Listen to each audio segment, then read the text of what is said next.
The Lord of the Flies begins with a group of boys who are stranded on an island after a plane crash. At first, the boys decide the best course of action was to make a structured community. However, tension begins to form as the boys elect a leader. Jack, the head singer in a group of choir boys, thinks that he should lead because he is already a leader for his small group. However, the group decides to elect Ralph, a charismatic boy who leads with his common sense and the aid of Piggy, an intelligent but physically vulnerable boy. As life continues on the island, the boys become less civilized and begin to have a power struggle, destroying their structure. A group of boys follow Jack's belief that in order to survive, they must hunt, while Ralph's group believes in a structured and ordered society to survive. Piggy and Ralph are confronted by Jack's faction, and when Piggy asks, which is better, to have rules and agree, or to hunt and kill, Jack makes a predictable decision. He sticks to his belief in hunting for survival, and Roger, one of Jack's loyal members, forces a boulder onto Piggy, crushing and killing him. The once civilized boys turned into savages as their differences made them escalate into killing one another. Ender's Game. Ender's Game takes place in a utopian society where young, intelligent kids are sent off into space to become commanders and pilots of battleships. While in training on the battleship, Ender is assigned as a cadet under Bonzo, the commander of the Salamander Army. Things were not great between them, as they fought over leadership and control issues.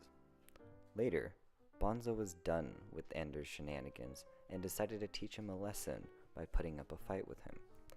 Ender, the bright individual he is, outsmarted Bonzo and ended up beating him in the fight, but also ended up hurting him more than he expected, paralyzing him in the end. Commander Graf, from the beginning of the book, has acted as a trusty companion towards Ender, a fatherly figure some may say. Because of the trust between them, Graf took advantage over this as he tricked Ender into putting a whole race into extinction. Once Ender found out about what he had done, Graf said it was to protect Earth and humanity from further attacks from the aliens, but Ender thought differently. He was more on the peaceful side, never wanting to hurt the alien race. Therefore, because of the conflict that has become of this, the trust and relationship between Ender and Graf was broken as a result. The Help takes place during the 1960s amid the civil rights movement. Minnie and Abilene are known as the Help, a nickname given to maids usually of color. Due to Jim Crow laws, many public facilities have been heavily segregated, and this difference is the main conflict between white people and black people.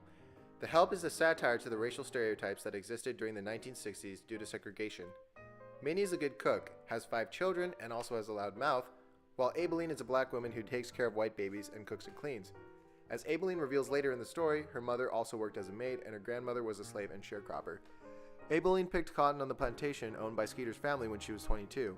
Now she lives alone and works for Mrs. Elizabeth Lee Folt. Like many African Americans during that time, Abilene was trying to escape her past of slavery and oppression. The Help and their employers have different ideas on how the Help should be treated. Hilly is an allusion to the people that supported segregation. She believes that the Help should be treated to be inferior. She also believes in separate bathrooms for the Help that are lower quality and less clean, and that African Americans have different diseases and that they should eat in separate rooms. In the story, she falsely accuses Minnie of theft, basically generalizing an entire race as criminals. The list goes on and on. All in all, 2 viewpoints of the Help are represented in the story. The first is passive, represented by Abilene, who tries not to speak out against her employers due to fear. And the second is anger, represented by Minnie, who jumps on the boat to speak out against Hilly. In retaliation to all of her mistreatment, Minnie reveals that Hilly has eaten a pie full of Minnie's excrement. Eat my shit is literally a representation of how the Help felt about their employers. People like Hilly and Mrs. Leafold believed that the Help were inferior and their servants, while the Help felt unhappy about their current treatment. Invisible Man is about a man, the narrator, who is not literally invisible, but invisible as society refuses to see and recognize him, as he is of the many descendants of black slaves. The novel starts with the narrator reminiscing on his grandfather's last words to conform to being servile to the white community, and feels that he must fixate himself in this aura. This seems to work as the narrator is praised by the white men in his town, and gets the opportunity to speak in front of white officials who disregard his allusions to Booker T. Washington's ideal of African Americans striving solely for economic successes, but deplore him for mentioning social equality. This models that African Americans are expected to act as a good slave in society by subduing to white policies instead of wanting reform. This, however, renders the black community unable to be free.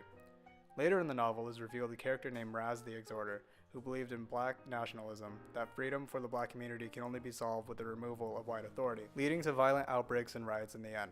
The differences in the beliefs of how African Americans should act in society only furnish clash and treachery toward the black community overall.